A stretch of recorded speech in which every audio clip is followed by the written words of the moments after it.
Well, hello there, friends. Welcome once again. This is Syracuse Football Postgame. It's presented by our friends at Krause Health. We're live on the Syracuse Orange Football Facebook page. We're live on Syracuse Orange Sports on YouTube. We're also live on Twitter. Hello to our Twitter friends as well at Brent Axe Media. Wow. What a win for Syracuse. And it was the Garrett Schrader show in East Hartford, friends. Saturday night, certainly all right for the Orange. Oh, yeah, there's going to be some Elton John puns here, friends. Elton John rocking the JMA Wireless Dome tonight. That puts Syracuse on the road for just one time here in its first 6 games. Syracuse won't be going back on the road until around Halloween at this point. But a big win for Syracuse, led by Schrader, who had, count them up, 5 total touchdowns for the Orange, 3 in the air, 2 on the ground. And Syracuse takes down Connecticut 48-14 and moves to 2-0 on the season. The Purdue Boilermakers are next at the JMA on next Saturday at noon. After 2 night games, we'll get a nooner at the Dome next week. So your comments and questions and everything in between, certainly welcome. Evan, just loving it here. My guy Mike from El Paso checking in. So you guys keep checking in via the comments, and we'll highlight as we go here and discuss a dominant win. You know, the Syracuse defense gave up a couple of big plays, but certainly, you got Marlo Wax creating a turnover. You got Mikkel Jones on special teams. He's not allowed to advance the ball, but, hopped on a fumble on a punt for Connecticut. There's a lot of things to discuss here, but friends, the improvement that Garrett Schrader has made as a passer, and I think we need to call this the Jason Beck effect. The new quarterback coach for Syracuse, Jason Beck, who came in from Virginia along with new offensive coordinator Robert Anae, who certainly deserves a lot of credit too. But you could tell the dedication and the time of having a dedicated quarterback coach, to use that term, has rubbed off on Schrader. He was 20 of 23 in this game, 287 yards, 3 touchdowns, both the completions and the passing yards career highs. And in terms of yards, there's 2 notes there. One, he only threw for over 200 yards twice last season. Mind you, he took over in game 4, but still started 8 games for Syracuse. He's already done that in both games this year. His accuracy is off the charts. His deep ball, we haven't seen much of that deep ball prior to now, other in scattered spots. His deep ball was on point. There was a lot of great throws in this game, but that first quarter touchdown pass that he had to Damian Alford was right on the money. And there was a number of throws tonight, be it deep balls, short balls, everything in between, that was only where the receiver could get it. Now, UConn's not the best world-beating defense out there. I understand that. I mean, Jim Mora Jr. is a defensive-minded coach, and we'll see what he builds there at UConn. But man, you can tell the difference. Yes, Joe, I saw it too. I saw it with my own eyes. The tight ends making catches again out there. God bless you, Robert and I, for putting that into the Syracuse game plan. Kevin notes it here as we're talking about it. The coaches that were added off season have been stellar. I mean, look, there's really no other way to put it. Robert and I and Jason Beck have made a spectacular influence on this team. Dino Babers had to reboot. Sterling Gilbert's offense, was boring. It was stale. He questioned a lot of things about it, like not throwing to the tight end, for example. It's incredible what they've done with Schrader. Tucker, we knew was a weapon. By the way, Tucker, guys, had how spoiled are we? He had the most boring 100-yard game I think I've ever seen. 27 carries, 112 yards. We're just so used to it that he just grinds it out for 112 yards. And we're like, meh, yeah, whatever. He had a 13-yard run, but that's what running backs have to do sometimes, guys. Tucker is exciting. He had the 55-yard catch and run a week ago. He'll break away for a play. He gets that second level. Forget about it. UConn was bound and determined not to let him get to that second level. Dude still gets 112 yards on the ground. So an all-around great performance for the Orange. You guys keep mixing it up in the comments. I'll start highlighting some more here as we go, but let's throw some numbers at you from this matchup. All told, Syracuse had 465 yards in this game. Connecticut held to just 202 yards. Big improvement from week 1 to week 2. Syracuse had 18 penalties last week, just 3 against the Huskies tonight for 15 yards. Syracuse had 28 first downs in this game. They were 6 of 11 on third down, same mark they were a week ago, as a matter of fact. Syracuse in this game held the ball for 34 minutes and 52 seconds. They were very efficient. That actually feels off to me in a way because of how many quick drives Syracuse had. They had some sustained drives too, 10-play scoring drive. I think they had a 12-play scoring drive in there as well. Schrader also, we gave you his passing numbers. He also rushed for 24 yards and 2 touchdowns. Tucker, 27 yards and 27 catches for 112 yards on the ground. And receiving, what we saw a big improvement in this game from game one. The number of receivers that caught passes, okay? Tucker, 4 catches, 17 yards. Oronde Gadsden, 3 catches, 45 yards. Trevor Pena made a great sideline catch on a throw from Schrader. 3 catches, 43 yards. Courtney Jackson had an early touchdown taken away because his knee was on the ground, got a touchdown back. 3 catches for 40 yards. Devon Cooper, 3 for 27. We mentioned Alfred's 47-yard touchdown. DeMarcus Adams gets in there and gets a 39-yard score. Isaiah Jones with a 23-yard score. Look at the balance in that passing game and the number of targets that Schrader found in this game. Absolutely incredible. So for UConn, not much on the numbers front. I did want to note that Nate Carter had 16 carries, 71 yards, had a couple of good drives there. The kid from Rochester. Anybody watching from Rochester tonight? Zion Turner, 14 of 17, 92 yards. The freshman making his third start for UConn in this game tonight. I mean, UConn, other than that 53-yard or 56-yard touchdown we saw from Turner in the second quarter, just not a lot of big offensive plays. There was that play. There was a 28-yard run for UConn. So, if you want to pick some nits, the Syracuse defense is going to look at that film and say they gave up too many big plays in this game. But, really not a lot to complain about here. And now Syracuse gets Purdue next week at the Dome, who beat Indiana State today, 56-0. And I'll tell you what, a lot of this was in the top 25, of course. But, Syracuse avoided the upset bug. Notre Dame got beat today. Texas A&M got beat today. Bama almost got beat by Texas. If you were a 20-plus point favorite in this game, in any game really in college football, it felt like you were right for an upset, but the Orange, not so much. So back to you we go. As Joe says, they look and feel different this year. So much to be pleased with. I believe there's a current Heisman Trophy campaign going on about that. John notes this, our schedule doesn't look as tough as it did before the season. We're maybe in the hunt for a league title if we can just take it one game at a time. That's right, one game at a time. No looking ahead. Got guys yelling at me on Twitter about that.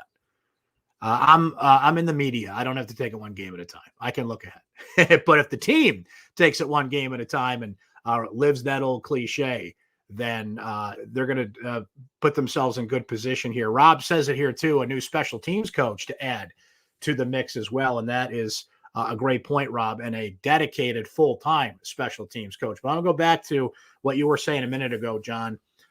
We'll see about Purdue. They won 56-0 today. They've got a great quarterback in Aiden O'Connell. But Purdue, I always felt was a winnable game, particularly at home. Virginia got beat by Tommy DeVito in Illinois today. They only scored 3 points in that game. And you've got Beck and Anai, the insight there. Brennan Armstrong, certainly a great quarterback, but Virginia absolutely beatable on a Friday night at the Dome. You get Wagner. So you get 2 weeks to prepare for one of your toughest games because they're going to truck Wagner. Wagner lost today 66-7 to Rutgers, right? Schrader and Tucker are going to be off the field by halftime. Then you get a bye. Then you get NC State, that final game in that home stretch. And what I thought would be 4 straight games against ranked teams. Okay, but Pittsburgh lost today to Tennessee. I don't think they're going to be ranked anymore when Syracuse plays them. Not an easy game, but I don't think they're going to be ranked.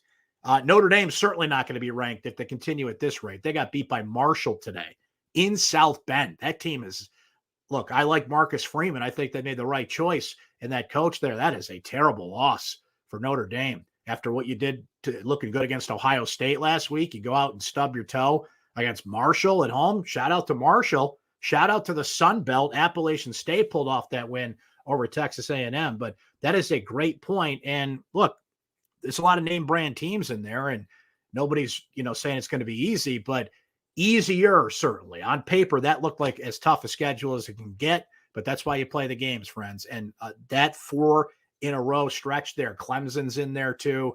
That's a tough stretch for Syracuse, but maybe it's easing a bit for the Orange at this point.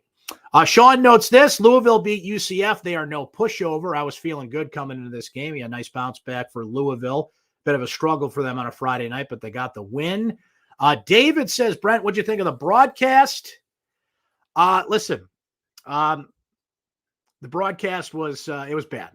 There's just no way around it. I certainly congratulate Megan McPeak on her promotion. I believe they noted she was the first woman to call a game for CBS Sports, call a football game for CBS Sports, college game. That's great. She had a rough night.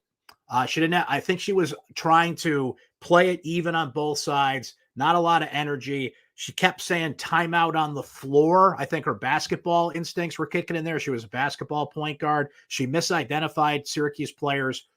Often it happens. You make mistakes. It particularly, there was a play where Marlo Wax looked like he scored on a touchdown on a fumble return. His knee was down, so they overruled it. She called him Trevor Pena twice. Again, same number. I get it, but it was a rough listen.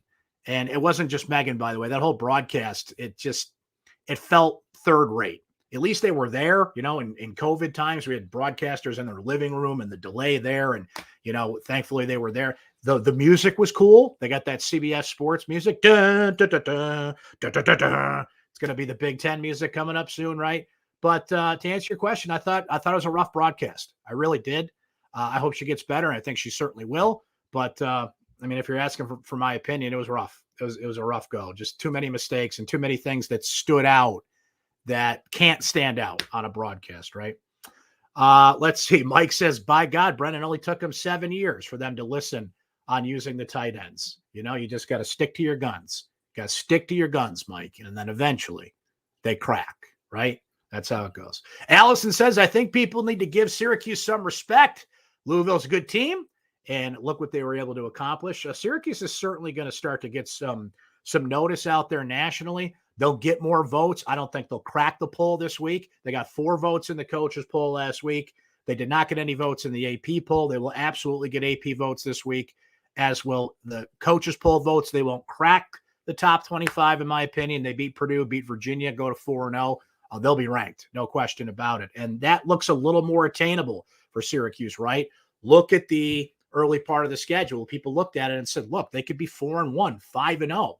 They haven't been 5-0 since 1987, by the way. If you want to look at the possibilities here, don't look ahead, one game at a time, as they say out there. But Purdue is going to be a much tougher game. I think Purdue is going to be kind of the balance between Louisville and Connecticut. Louisville, didn't play up to their capabilities. Great defensive performance. Malik Cunningham shook by that crowd.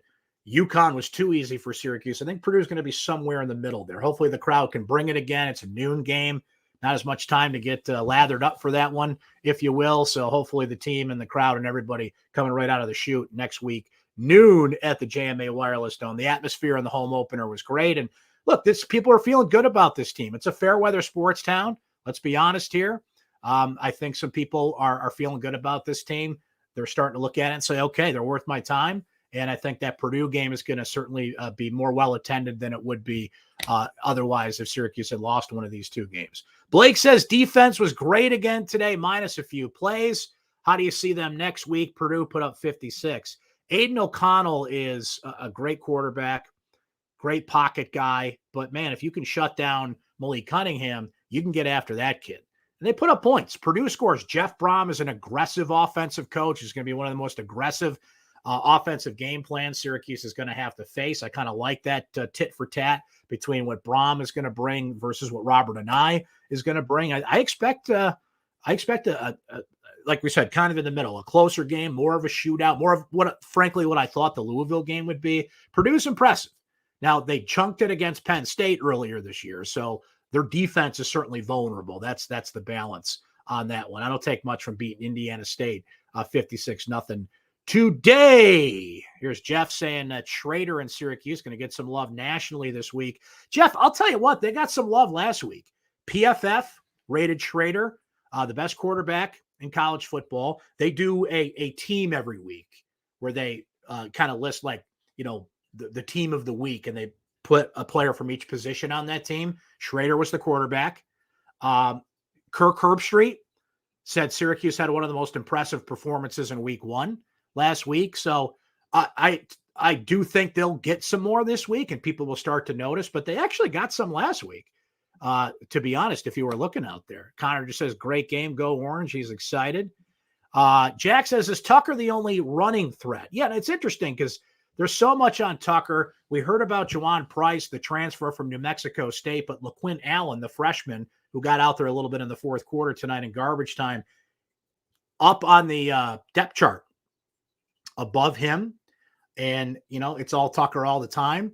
So if, God forbid something happens to him and we saw him go down in week 1, I'm as curious as anybody at this point. We haven't seen enough to fully answer that question. LaQuint Allen's only a freshman, so you don't want to lead too hard on him. And Price, at the very least, is a veteran player. So we'll see what happens as that develops here. Sean with a good point here. Tucker was a decoy. Who would have thought he was great at that too? That's it. Look, it's cliche, but you take what the defense gives you. If you're going to pay that much attention to Sean Tucker, be it stopping the run or as a pass threat, then Garrett Schrader is going to take advantage of that. If you key in on Schrader, you give the ball to Tucker. You balance it out. We talked about all the different receivers that got targets in this game, right? They're doing a spectacular job with that. And Schrader, Tucker kind of sacrificing. The guy still got 112 yards out there. Let's not get crazy. But as we said, he had to grind a little bit more, right? And he knows how defenses are keying in on him. Babers knows how defenses are keying on him. And they're kind of, playing that chess match right now to get ahead of that. But it is absolutely working. I like how James puts it here. Garrett Schrader played his you-know-what off. I like what you used there for the 2 S's because he's been money for sure. Let's see. Joe says you're going to win in college football. You need a couple NFL caliber players, and Syracuse has a couple of them. You got Sean Tucker. You got Garrett Williams. You got Mikel Jones. I think Marlo Wax is going to enter that conversation. You got Deuce Chestnut. You got an NFL level kicker. I don't think Schrader's NFL level at the quarterback level at the National Football League, but he's playing like a great college quarterback, and it's dotted all over the field, right? Offense and defense. You need it. And they certainly have it at this point. Let's see here. Just scrolling through your comments. Always appreciate you guys being here. Yeah, Chris Tucker. At one point, he's called Chris Tucker. Funny actor, not football player. Connor wants to know who my player of the game was. Connor, it's pretty simple. It was Garrett Schrader. I mean, let's not try and find some diamond in the rough here. It was Garrett Schrader's game all the way, how accurate he was. Now, how about last week? We talked about this on postgame last week. Schrader goes 18 of 25 a week ago. He should have went 21 of 25 because there were 3 bad drops by Syracuse receivers against Louisville. Not the case tonight. Was there even any drops? Maybe there was a couple, but he was that accurate because he put the ball where he needed to put it. Receivers didn't have those drops, and how could they? Because the ball was right in the breadbasket every time, and that's what I was so impressed with. Deep throws, sideline throws, short throws, throw it on the run. There were times when Connecticut, somebody had a great line on Twitter. He could have, counted to infinity twice and throwing the football, right? So you take that, you execute it. The Beck effect is in effect, folks, because, man, Schrader just looks like a completely different quarterback. And you know what? He was hurt at the end of last year. I think we brought it up a couple of times. He had some real shoulder issues at the end of last season. That can affect certainly how you throw the deep ball, how you throw the ball overall. He's healthy. He's not afraid to mix it up a little bit. He makes you cringe as a Buffalo Bills fan. There we go. There we go, kids. There it is. How about those Bills? How about those Bills? I know it's only one game, but we're looking pretty good, friends. But you kind of cringe when Josh Allen, lowers his shoulder and goes after guys. Schrader's willing to do that too. But he had some smart runs tonight where he got out there and saw a defender coming, went to the sideline, slid a little bit, couple of bootlegs, broken play, out there running the football. I mean, it's when you have a weapon like that, it's so hard to stop. I was talking about this with Eric Dungy the other week. Eric joins me weekly on the radio, and he knows better than anybody how much a defense has to worry. Now put an all-world running back next to you too, and you're just giving defensive coordinators nightmares at this point. Let's see. Brendan says Schrader's stat line through 2 games is about as good as you can get. 38 for 49, 5 touchdowns, no picks, and 3 rushing touchdowns. He is going to get another high grade from PFF this week, Pro Football Focus. If you guys aren't familiar with that, great follow PFF College, PFF on Twitter. If you do pay for their service, it's spectacular. He'll probably be the highest, or if not one of the highest graded quarterbacks in college football again this week, right? Here it is. I love it, Chris. They didn't need 6 overtimes tonight. Oh, no, they didn't. And you know what? Maybe I'm wrong here. You guys tell me if you agree or disagree. Look, Connecticut's not a rival in football. It's absolutely a rival in basketball. I love it when those two cross paths again in basketball. They tend to, it seems like once a year in like that NIT tournament in November, December, or, they put them on the schedule as they should. Syracuse and Connecticut should play in basketball more often. But, man, this was never a rivalry in football. They played from 2004 to 2012 when they were both members of the Big East. Connecticut peaked there kind of towards the end of the run. They go to the Fiesta Bowl under Randy Edsall.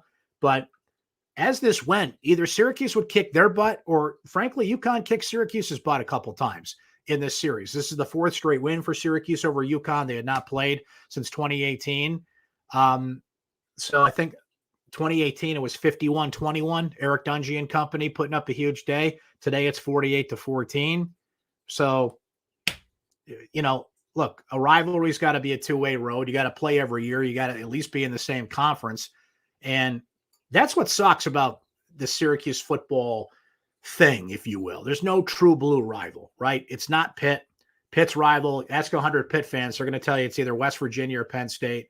I guess it's Boston College, but there's no trophy on the line when you play Boston College. I don't hate Boston College. I don't seethe when you talk about Boston College like you would a Georgetown or a Connecticut in basketball, right? So that stinks that Syracuse doesn't have a true rival. So the people that were labeling this a rivalry this week, don't overuse that term. There are certain conditions to a rivalry, right? It's not just, they happen to be geographically close enough to play. Rivalries have to be two-sided. You can't dominate one way or the other. I mean, Syracuse lost 16 straight years to Penn State. That rivalry was waning, but, they went out with a bang with that win in 87, beat them in 88, and Joe Paterno ran off to the Big Ten. But you guys don't need a history lesson. But history is part of rivalries. Playing a team 12 times does not equal a rivalry. It does not. So that kind of annoyed me this week. But I don't know. Maybe I should lighten up on things like that. There's my man Ben, who says, Brent, what team does this team remind you of? I'm going McNabb's sophomore year, 1996. Ben, I think that's an apt comparison. You find yourself a quarterback. You're on the rise. You're good on both sides of the ball. Your special teams is good. If I recall, that team had some veteran influence on it as well. Not as much as, say, 98 in McNabb's senior year.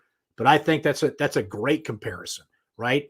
They're going to have some bumps in the road. They're going to lose some games here, and they're going to get some humble pie served to them, certainly. Even that 96 team did. But you felt good about it. You knew they were going places, and you felt like, okay, you got something here. Correct me if I'm wrong. I believe Kevin Rogers was the offensive coordinator then, working on this offensive staff.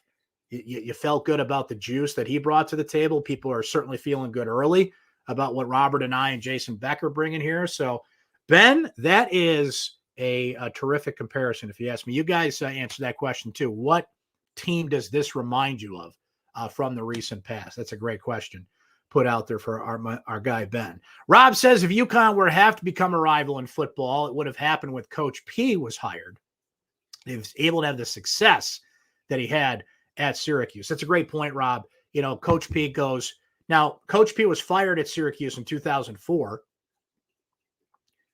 The series ends in 2012, at least the year-by-year series, after Syracuse jumps to the ACC. Coach P comes back as the coach, and Syracuse trucked him 40-10. He was only the head coach at Connecticut for 3 years. God bless Coach P. The man's a football lifer. He's still in football. He's on the defensive line coach for the Carolina Panthers. And shout out to our friend Anish Shroff, who's now the play-by-play voice of the Carolina Panthers. Best of luck to him in his first broadcast. Panthers and Browns tomorrow. Yeah, the Baker Mayfield Bowl. Let's go on that one. But Rob makes a good point. If P goes there and makes them good and continues what Randy Edsall built at Connecticut, and they're still in the same conference, maybe you can talk me into that. But the way UConn just fell off the map football-wise, and I hope Jim Mora Jr. builds it back up, but they were so irrelevant in recent years. Like, you don't even want that team to be your rival. You want like a relevant Power 5 football team to be your rival, right? So great point there, Rob. Great point for sure. So we mentioned Purdue. They're next. Impressive team in that, look, they had Penn State down for 3 quarters. Then they chunked it in the 4th quarter. 56 points today against Indiana State. Great quarterback in Aiden O'Connell. Jeff Brom, aggressive offensive coach. I expect more of a shootout type football game next week. I think Brom's going to find some holes in this defense that even UConn found tonight. I like this defense a lot, but they're a little more vulnerable without Stephon Thompson. And that was a tough blow this week to see Thompson and especially Chris Elmore. Rhino comes back for a 6th year, out in the 1st quarter of the 1st game. He's got the option to come back for a 7th year. Certainly we'll leave that up to him, but he'll get medically cleared if he needs to and wants to come back. But that linebacker unit they were so in sync, right? Those 3, for once, you got the same 3 linebackers playing together. You insert another guy, it's going to take a few games for those 2 to get in sync. I mean, Mikel Jones is a great leader. Marlo Axe is a great player. They both made huge plays out there tonight, but that's going to take a little bit to get used to. I think the defensive line, what we didn't see in the 1st game, we saw a little bit in this game. Okay.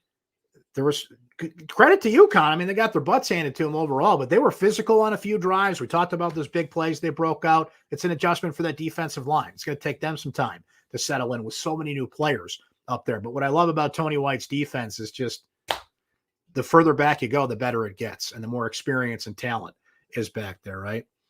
Let's see. Mike thinks they're going to get by. I clicked the wrong one, but we'll answer Pete's question. Will Anai find the holes in their defense? If somebody's going to find the holes in their defense, it is absolutely Robert Anai. We're starting to see already, and this was the case of Virginia too. He is a great game planner. He's creative. He knows how to mix things up. And what I like about Robert Anai is, he's got a certain philosophy, but a lot more pre-snap motion. But he's adjusting to what he sees out there. Look at all the different receivers that got passes. Now he's got a lot of guys comfortable that they feel like they're part of the offense. He held some stuff back, right? You don't put anything out there on film you don't want Purdue and Virginia to see in the next couple of games. So I think even Purdue is going to be wide-eyed about what they see against the Orange next week. He's definitely got more in his bag of tricks, for sure. Yeah, Dan notes it here. Wax almost had 2 touchdowns. They took away his touchdown, which, by the way, come on, dude. And I'm talking about Mr. Referee. I guaranteed Syracuse was going to get a defensive touchdown in this game. As a matter of fact, for entertainment purposes only, I might have put something on that. And then they take it away. And then he almost gets a special teams touchdown. Mikel Jones ended up with the ball, and he can't advance the ball, but by golly, come on. Help a guy out here. It's my birthday in a couple of days. Just help me out. Little birthday present. Help Uncle Brent out on that one. But that shows you how aggressive they were going after a rookie quarterback, a freshman quarterback. And this defense, that's good news for this defense, guys. They had 7 turnovers all of last season. Okay. They are almost at that mark already. If not, maybe they are. How many turnovers did they? Let's double check while we're yapping about it here. So they had officially, UConn had 2 turnovers. So Syracuse had 3. There are 5. There are 5 official takeaways. They had 7 all of last season.